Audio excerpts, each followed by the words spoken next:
Hello everyone. I want to thank you for taking the time to check out our collaborative group project. We are Dr. Ash's Team 1 and we will be looking at Google Talk, ooVoo, and Dropbox today in this screencast. My name is Kim Brentzel. As you can see, there's a picture of me up on the slide. I was chosen as the facilitator of the group, so I will be handling the introduction of our screencast as well as the summing up of everything at the end. So the first thing that I would like to do is introduce you to everyone else in the group. There was 4 of us all together. So there was myself, there was Miss Valerie Krelick, who participated as our notes taker, and we'll be discussing Google Talk with you, which will be the first item that we will be reviewing today. We have Miss Michelle Miller, who worked as our author and will be up second looking at ooVoo. And last but not least, we have Conneen, who actually put this PowerPoint presentation together for us, and she will be looking at Dropbox. So we will go through each one of them, and then you'll hear me again at the end to kind of wrap everything up. Welcome to the first portion of our presentation. We are going to be discussing Google Talk. What is Google Talk exactly? Google Talk is a downloadable chat application developed by Google, which includes features such as text chat, voice chat, and file sharing, and it potentially has the capability of video chat as well. To the right of the screen, we see a Google Talk box. This is what it would look like when you download it on your computer. In Google Talk, we see in this section that Anna is available. She is talking to Max. Max is typing a message, and therefore he has that little bubble on his screen. To the right of Max's name, there's his icon. Right above Max's icon is Anna's icon. There are 2 ways that Anna can communicate with Max other than text messaging. She can call Max from her laptop or computer to his cell phone or his landline or his computer. She can also send files to Max, and Max can send files to her.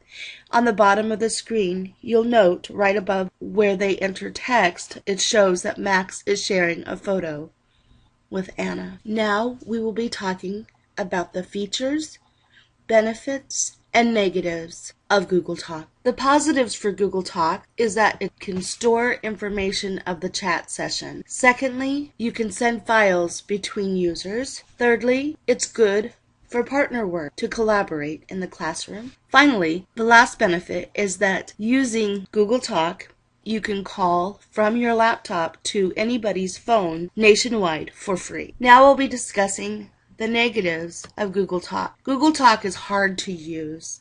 It's difficult to navigate and very cumbersome. Plugins are required for using Google Voice with Google Talk. It's probably not a good program to use for children younger than junior high or high school. Finally, the last negative is that it's a very complicated process. It's not very user-friendly. How can we use Google Talk in the classroom? Our collaborative group decision has decided that the best way to use Google Talk in the classroom is to assign partner work for 2 students to work together on a project.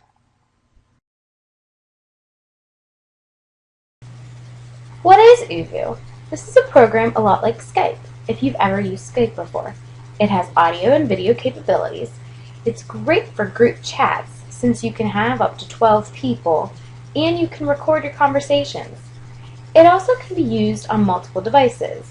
So if you have Macs or iPads, smartphones, or even a PC, you are able to use ooVoo. I'm going to show you what it looks like when you have ooVoo up and you're logged in.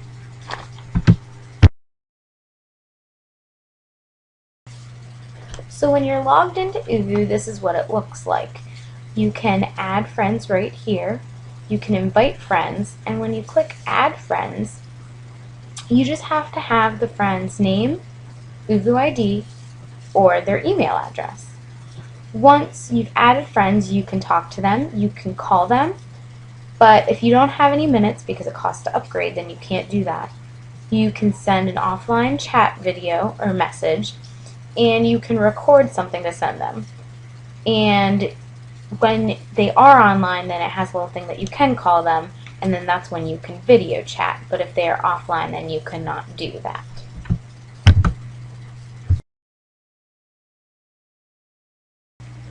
ooVoo has a lot of positives. It's user-friendly and extremely easy to sign up for. Just go to www.oovoo.com and then you click the download button. It's easy to communicate on, and you can have up to 12 people to video chat with, which is great for group projects. It also has privacy controls, which the teachers would love because then they can monitor their students with who they're talking to and different things like that, and the parents would like this as well. There are some negatives because you have to upgrade to get some of the features, which costs money, such as recording. Without the upgrade, you only get a minute to record, which doesn't give you much time. Also, with sharing your desktop, you can only view the desktop if you're on a computer. If you have an iPad or a smartphone, you cannot see the other person's desktop. Group work would be great for the use in the classroom of ooVoo. Since up to 12 students can be on it, then you can have a large group. Plus, the students are able to see each other's desktops, which will help them in the end to be able to change what they're working on and give advice for everything, and then they can see what each other are doing plus see each other, which is always a good factor.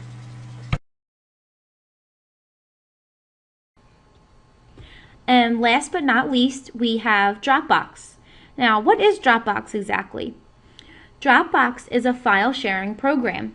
It is a free service which allows you to store and share photos, documents, and videos with anyone, anywhere, anytime. It's a quick and easy download which can be found at www.dropbox.com. And I'm going to show you exactly how Dropbox works. Okay, here is just a quick overview of exactly how Dropbox works.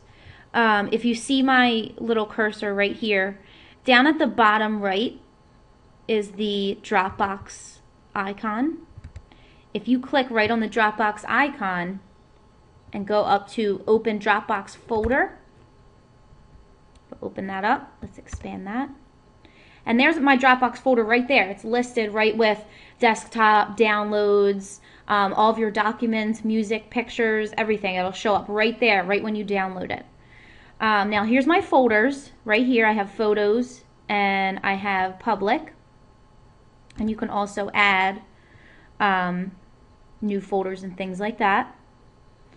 We'll keep it like this. So say for example, I have pictures on my computer that I want to share through Dropbox. I'll click on my pictures. Here's all my pictures. And if I just click and drag right into Dropbox, there's one, and there's another one. I can go back into Dropbox and just put them right in the photos folder, because those are photos. And if you click on photos now, the folder has the pictures that I uploaded right in there. If you come back down to this icon, the Dropbox icon down at the bottom, and there's a thing you can click on right here. It says Launch Dropbox Website.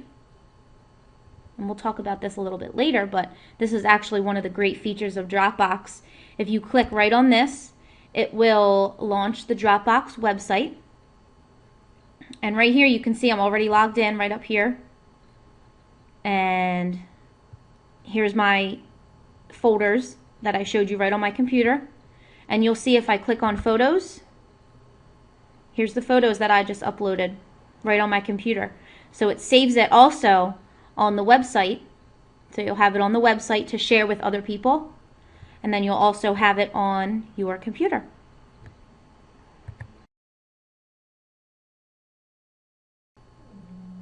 Upon researching and using Dropbox for ourselves, we found it to be a very easy and an all-around great program to use.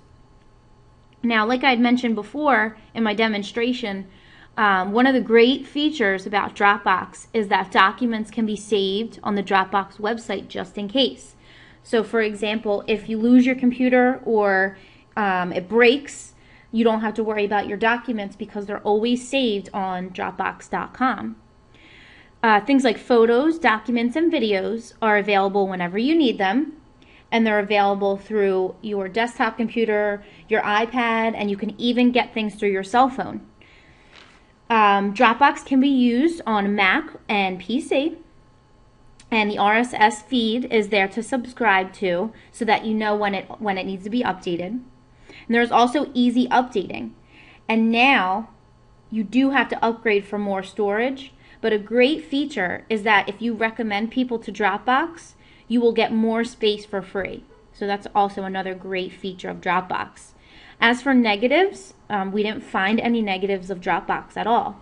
We thought overall it was an easy download. It was easy to use. It was really laid out very well. And we thought it would be a great program for classroom use as well. We were really big fans of the Dropbox program, and one of the reasons was because we thought it would be a great program, a really easy program to be able to use in the classroom.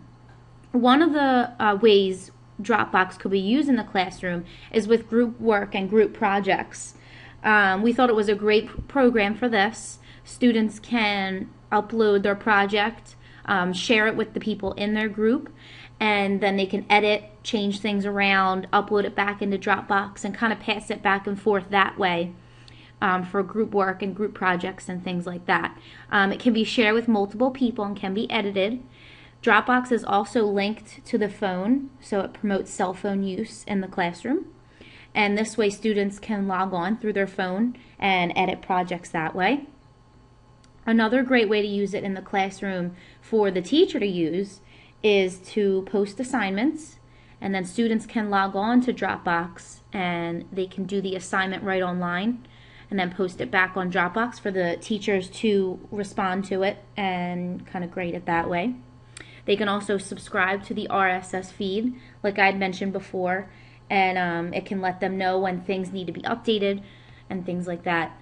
All in all, we thought it was a really great program to use, and we thought that the students wouldn't have any issues using it at all. It's really an easy download. It's an easy program to use, and we thought it would be pretty simple for them to use it in the classroom. Hey, it's Kim again. I'm here to wrap up everything for you. There's 3 things on the board. What did we learn about Google Talk? What did we learn about ooVoo? And what did we learn about Dropbox? So the first thing I'm going to go ahead and talk about is Google Talk. And this is the one that Valerie has gone over at the very beginning. This is not a very reliable program. It's actually really hard to navigate as well. It requires a lot of different plugins for you to download, and the plugins don't even work half of the time. So we did not think that this was a very good program, and therefore we do not recommend that you actually use it in your classroom. If you're looking for this type of aspect, like a Google Talk you would like to use in the room, we would much rather you look into using ooVoo.